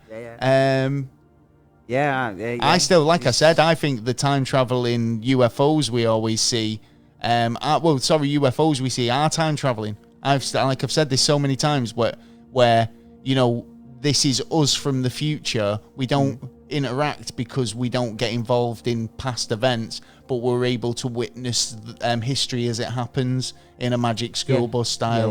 You know what I mean? Yeah. It's a good theory. I quite like that. Yeah, it's a good theory. It's one of my favourite theories. Actually, a good one. It's a very possibility that that could. One time travel movie that I didn't enjoy, I've got to say. Which one? Star Trek, The Voyage Home. The Voyage Home? Was that the one with the killer whale? Yeah. They had to go back in time. I actually watched it twice in the last 2 weeks. See, that to me was like probably the worst time travel movie. Right. I was like, why? What's with the whale, man? Like, but William Shatner, talking about SpaceX crew, because they were a civilian crew, weren't they? Yeah, they were. Now, Jeff Bezos, who went up in his Blue Orion craft, he was up there for 10 minutes, weren't he, and come back down. He's preparing for another voyage up there with Blue Orion, and guess who he's taking with him? It's got to be a captain. It's captain. It is a captain indeed. Yeah, it's definitely not Commander Bond. No. It is William Shatner. It is. Captain Kirk. I think well deserved as well. The guy is literally going to be going where no man has where some men have gone before, but he's going. He's not going on a 5-year mission. He's going on a 5-minute mission. Yeah. I think it is to be honest, well deserved. Do you know what? For a man who's been out in as known as a man of space. Yeah. For his whole career. William Shatner is brilliant. Yeah, I do love the guy as a character. At the top 10, you got to, aren't you? Really? He's boldly going. That's what he's doing. He's 90 years old. I'd love to see all the cast all the main cast go up and do it all together. Who is still alive today. Don't. That Bezos. That's your next mission, mate. Well, send all the cast. Well, in that case, right, we're gonna put a challenge now. I'm putting a challenge. We'll put a challenge now to Jeff Bezos and the techno king that is Elon Musk, right? Yeah. If you're gonna take Shatner, you've got to take Lahuru, right? Yeah. Chekhov, You've got to take Spock. No, you can't. Leonard Nimoy's passed away, but you could take. What was the other one called? Just take the original cast. Take the cast, right? But then Elon Musk, you've got to take up Mark Hamill. You've got to take up. What about Generation, man? What about Picard? 9? Take them all. Take them all. It was like if they've not all been to space by the end of the month, I'm not going to be impressed. Well, but I want Mark Hamill and Harrison Ford on the next SpaceX launch. Please make it happen. Yeah. If I'm seeing Judge Dredd on, in Call of Duty, then I certainly can see Mark Hamill on a spaceship. Yeah. In this day and age. Yeah, he might not make it happen, Elon. Yeah, you got a challenge now. What if you said to Mark Hamill, "Do you want to go up in a space rocket for reals?" No. He'd probably go, "Yeah, of course," because I'm like, been known for being in Star Wars, innit? Yeah, but he might go, "Nah, he's too far up. I'm scared of heights." Well, I think he's doing it. Yeah, just because he's doing it. Say, come on, Hamill. So come on, Hamill, you pussy. Yeah. That's it. Yeah. You got fucking what's his name doing it? Star Trek dude. That's true. That's true. I think we should William have a number of Shatner. Characters from space films and that to go up. I see. I would love to see that. Buck Rogers and the Flash. Yeah, Let's do it. Yeah. So there's your challenge, boys. I don't want to see millionaires. I want to see TV celebrities who once played a man who went to space. Yeah. That's it. Buck Rogers would be a great one. So take us up on it. Come on. I want Mark and Mindy. Mark and Mindy? No, you have a job there. Right, he's already in space. You're making me ramble. Go for it. Oh, Planet 9. Planet 9 is been spotted again. Planet 9's this mysterious planet that's supposedly another planet in our not in our solar system, but it is just at the same time, our solar system. It passes through our solar system. It's almost like two. So you've got us on a record this way, right, and we're going round. Revolving around everything, and everything else is revolving around like that. Clockwork Orange. Like a clockwork, exactly, But then you've got Planet 9, which is going this way. And it comes up, and then as it's coming down, we don't see it for thousands of years, and then all of a sudden it'll go past through us and our stuff. Yeah. Now but that could be interesting and explain some things. Yeah, right. Could explain the tilt of the Earth. Yeah. Could explain the moon. Yeah. Could explain that planet that was supposed to be between us. Yeah, right. What we've been saying. How would a planet or a big celestial body coming through our atmosphere and through our solar system affect things? Because I'm asking how could it? How could it affect us? Yeah. How could it affect us? Because of like gravity and stuff like that. Don't forget, there's a mini sun there's a sun in the middle of it as well. What, in Planet 9? Yeah, because Planet 9 is a part of a mini solar system. There is supposed to be Planet 9 and I believe the 3 other planets, but in the middle of it will be a small sun. And the thing, this is what we're getting it's like from another solar system coming items from the past that are stating these kind of things. Like the Anunnaki kind of stories and that, and like in South Americas and Egypt and all that kind of. So area. Why has this come back into the news? I mean, why is it? Because they reckon they found. Because of the disturbance outside of our solar system, they reckon that they found a Planet 9, but they also reckon that the other planets that were supposed to be around it are not destroyed. But if you found that Planet 9, or roughly where that Planet 9, that little solar system, it should be easier to find instead of the planet 9. Yeah, you know find the whole solar be, system should be a lot more visible than one planet. Yeah. Exactly, yeah.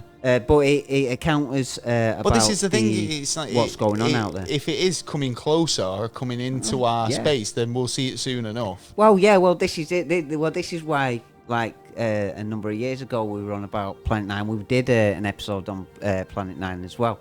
Episode 10, I think it was. That long ago? Yeah. Planet X, wasn't it? I think, yeah. Yeah, I mean, like, we'll have to do a recap look at it, I suppose, yeah. But there's been not a lot talks about it over the last couple of years. I mean, it's what like happened there? We're having being a stroke. flashed. Being flashed. One sec. I'm being flashed. Woohoo! Well, hey, aliens. That's what I say. It's aliens. It's aliens. It is. It must be. It's either out of the CIA or with disco. Yeah. We're just like having a disco. Well, it's the birthday party, isn't it? You exactly. Know what I mean? So yeah. I should have been. We just like a disco atmosphere. That's what it is. Yeah. This is like the strobe light, but starts kicking in, and we start getting disco. Going, enjoy yourself. It's like the E's are kicking it. No, I'm joking.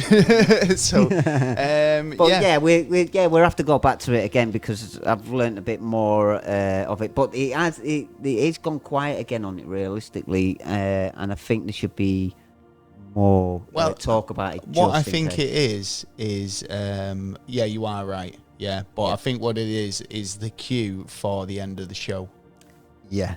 Pretty much. I think that's what he's trying to tell us, isn't it? That we had a good show. Well, I've had a good show. Yeah, we've had a lot. We chatted about a lot of stuff. I mean, we normally do a live show, for our 50th shows. We've had a lot of stuff going on. We will be doing a live show towards Christmas. Yes. Don't you worry about it. You'll see these beautiful faces again. We'll be doing a lot of stuff, more stuff coming up over the coming months. We've got a lot of cool guests lined up. We will keep doing the podcast as long as you keep listening and getting involved with it. We do appreciate everybody who's been involved with the podcast the past 150 plus episodes. And even if you just liked us once, thank you very much. And we look forward to working with you again and more people in the future. And that is to say, if you want to get involved, get in touch. Yeah, we're pretty open. Send us an email. We would love to hear from you. If you fancy being on the show, if you've got an interesting topic or story, you want to get involved in the segment, send us your emails. We also have a Patreon. We don't have much support in the way of financial. I'll have to be honest. We would like to improve on that. We've got a lot of ideas and a lot of things we want to achieve. Plans in the works. And we could really use the help. We do offer Patreon and Buy Me a Coffee. Yeah. We've got a few tiers over there. We've got the agent, special agent, and beyond top secret. Yeah. We've got a lot of different... and you get stuff with them. Yeah, you've got a lot of sort of perks for those tiers. Yes. So if you want to get over there, that helps out. We've also got some merch that if you wanted to actually get something for your dough, you can buy yourself a T-shirt. We've got a pretty cool design. We've got by some really cool artists. So you could go over to the website and check out a few of the merch options there as well. We're available on all podcast platforms. Everywhere. We're on YouTube and occasionally do put videos out like us. Yeah, because we want you to recognise us. Yeah, and we've obviously got faces for radio, and that's why we keep hidden most of the time. But because we we weren't doing a live episode, we thought we'd do a video episode this week. So if you are listening on the podcast and you want to watch the video version, go over to YouTube.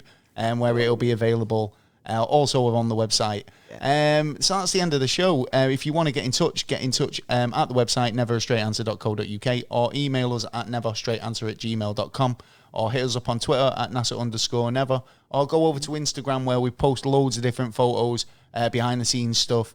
There's going to be a lot of decent photos coming up. Do you know what? Taylor's been modelling. We did a photo shoot the other day for our Manscaped campaign, and there's some absolutely brilliant photographs. Some pearlers that might surface in the future. So stick around. That's one reason enough to get over to Instagram. Definitely. But that's the end of the show. I'm tired and I want to go for a pee. So I've been Gaz. Before me, I've been Taylor. We've been the Never a Straight Answer podcast. We'll catch you next time. You will. Peace. Outside.